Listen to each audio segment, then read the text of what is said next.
Hello everyone, I am Pooja Kumari. Welcome to the next video of our short video series Economics in News. So today's topic is depreciating Indian rupees. हम लोग सब news में सुन रहे हैं कि Indian rupees का value जो है वो दिन पर दिन क्या हो रहा है, गिरते जा रहा है।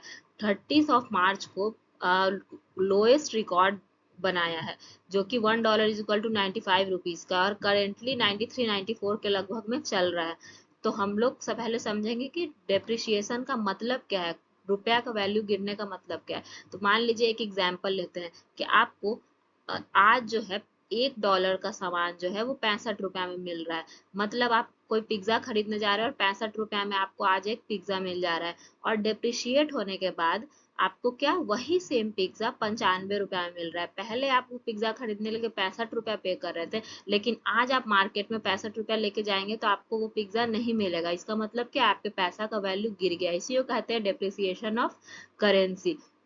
तो इसका ट्रेंड हम लोग देख रहे हैं कि जब से ये जो ईरान इजराइल यूएस में वॉर शुरू हुआ है तब से 4% डेप्रिसिएशन हो गया करेंसी में। इतना ज्यादा वेस्ट एशिया का जो कॉन्फ्लिक्ट है उसके वजह से इतना ज्यादा करेंसी का डेप्रिसिएशन हुआ है।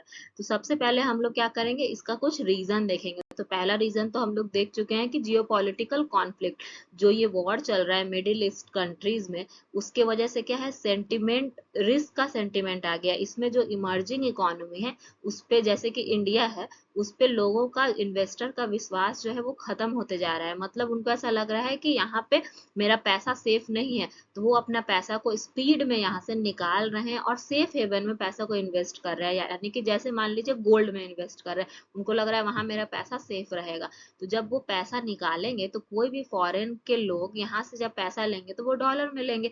तो यहाँ से क्या हो रहा है, डॉलर पैसा निकलते जा रहा है और उसके बदले हम लोग को रुपीज मार्केट में बढ़ते जा रहा है। डॉलर की कमी हो रही है, रुपीज बहुत ज्यादा हो रहा है, जिसके कारण क्या हो रहा है, वैल्यू पैसा का कम हो रहा है। जो चीज आपके पास बहुत ज्यादा होगा वो नेचुरल, उसका वैल्यू हम लोग क्या करते हैं, कम करने लगते हैं।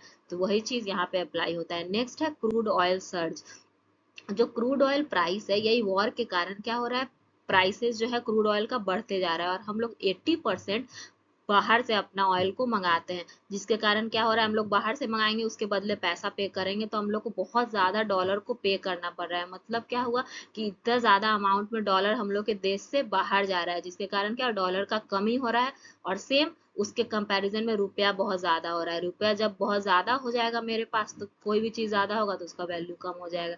नेक्स्ट क्या है, फॉरेन कैपिटल आउटफ्लो। सेम चीज की सेंटिमेंट गड़बड़ाने से यहाँ के इंडियन मार्केट में लोगों का विश्वास जो है वो अभी कम हो रहा है। लोग फ्लक्चुएट कर रहे हैं कि यहाँ मेरा पैसा बढ़ेगा कि नहीं बढ़ेगा, रिस्क है। तो जिसके कारण यहाँ से पैसा निकाल रहे हैं, सेफ हेवन में जाके लगा रहे हैं, जिसके कारण बहुत लॉस हो रहा है मार्केट को। और लास्ट है ट्रेड डेफिसिट।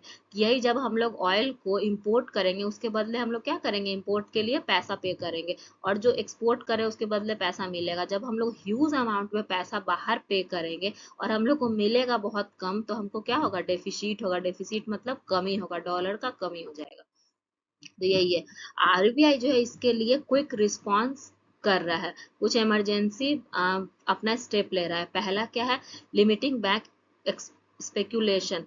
मतलब क्या है कि हर बैंक जो है वो कुछ अमाउंट में डॉलर को अपने पास रिजर्व रखता है, तो उस रिजर्व परसेंटेज को, जो कि 25% था, उसको जो है $100 मिलियन पे लिमिट कर दिया है कि कोई भी बैंक जो है वो इससे ज्यादा नहीं रख सकता है। जिसके कारण वो एक्सेस डॉलर को क्या करेगा, मार्केट में बेचेगा। बेचने के कारण क्या होगा, मार्केट में डॉलर बढ़ेगा कंपैरेटिवली। तो डॉलर जब बढ़ जाएगा और रुपी उसके कंपैरिजन में कम हो जाएगा, जो चीज ज्यादा होगा उसका वैल्यू कम हो जाएगा, और जो चीज रुपीज कम होगा तो उसका वैल्यू बढ़ जाएगा। यानी कि डेप्रिसिएशन को रोका जा सकता है इस चीज से। नेक्स्ट है flooding market with dollar. RBI क्या कर रहा है, अपने फॉरेक्स रिजर्व को एग्रेसिवली कम कर रहा है। मतलब उसके पास फॉरेक्स रिजर्व क्या होता है कि डॉलर जो रिजर्व में आरबीआई अपने पास रखता है, तो 725 बिलियन से 698 बिलियन, मतलब वो उतना बेच के अपने पास रिजर्व को कम किया है। इसीलिए कम किया है ताकि मार्केट में डॉलर बढ़े, और जो चीज बढ़ जाएगा उसका वैल्यू कम होगा, जो चीज कम हो जाएगा उसका वैल्यू बढ़ जाएगा। बस यही चीज आपके दिमाग में रखना है, ये आप लोग रियल लाइफ से कनेक्ट कर सकते हैं। जो चीज हमारे पास बहुत ज्यादा रहता है उस चीज का हम लोग कदर नहीं करते, उसका वैल्यू गिर जाता है। बस यही चीज है। देन है scare talk to stop traders. RBI जो है वो डायरेक्टली बैंक से बात कर रही है और वो बोल रही है कि आप अपने पास रिजर्व को लिमिटेड करो, और वो मतलब एक तरह से बातचीत करके वो हैंडल कर रहा है, और डॉलर को मार्केट में रिलीज करो ताकि डॉलर का वैल्यू जो है वो कम हो और रुपीस का वैल्यू जो है बढ़े, और इस चीज को जो प्रॉब्लम आ रहा है डिप्रिसिएशन ऑफ करेंसी को उसको रोका जाए। तो इसीलिए, लेकिन हम लोग शॉर्ट टर्म तो इस चीज से गेन होगा, लेकिन बैंक को लॉन्ग टर्म में इस चीज से लॉस होगा। सो आप लोग बता सकते हैं कि इसके लिए क्या करना चाहिए इंडिया को, डेप्रिसिएशन ऑफ करेंसी को, इंडियन रुपीज का डेप्रिसिएशन है उसको रोकने के लिए कौन कौन सा स्टेप इंडिया ले सकता है, आप लोग कमेंट सेक्शन में सजेस्ट कर सकते हैं। Thank you.